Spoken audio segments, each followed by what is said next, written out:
Përderisa kushti për Maqedoninë e Veriut për të vazhduar rrugën drejt anëtarësimit në Bashkimin Evropian mbeten ndryshimet kushtetuese, ministri i jashtëm Timço Mucunski deklaroi se vendi aktualisht nuk është i gatshëm të ndërmarrë ato. Në konferencën e përbashkët me sekretarin e përgjithshëm të Këshillit të Evropës, Alen Berse, Mucunski tha se ekziston mungesë besimi dhe besueshmërie në raport me premtimet dhe obligimet ndaj vendit. Megjithatë, shefi i diplomacisë thosë se gjithmonë janë të gatshëm për dialog, por sipas tij ka munguar vullneti për një dialog të tillë nga ana e Bullgarisë me qeverinë e kaluar. Ai tha se shpreson që në Sofia të ketë vetë dije, sepse perspektiva europiane për vendin është e rëndësishme për të gjithë rajonin.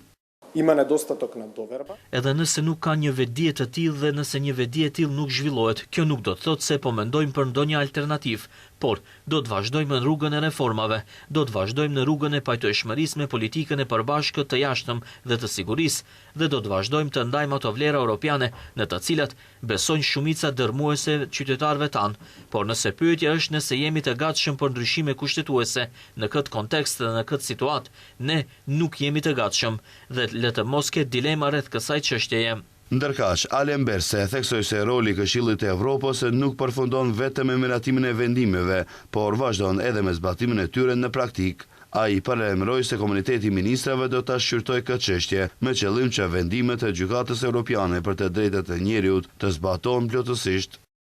Jo vetëm që është i rëndësishëm roli në marrjen e vendimeve të Gjykatës për të drejtat e njerëzit, por edhe zbatimi i tyre. Në rastin që përmendet për Bullgarinë, ju e dini se kemi një shqyrtim të vendimeve që ende nuk janë zbatuar dhe po punojmë për këtë. Kemi arritur një përparim të caktuar, do të thosha gjatë muajit të fundit, nevojitet pak kohë, por e dini, mendoj se stabiliteti i procesit është po ashtu i rëndësishëm, sepse duhet të jetë më shumë se sa vetëm një zgjidhje simbolike. Sekretari i përgjithshëm vlerësoi se procesi ka zgjatur më shumë se ç'duhet, por shtoi se po punohet intensivisht për të arritur rezultate konkrete në periudhën e ardhshme.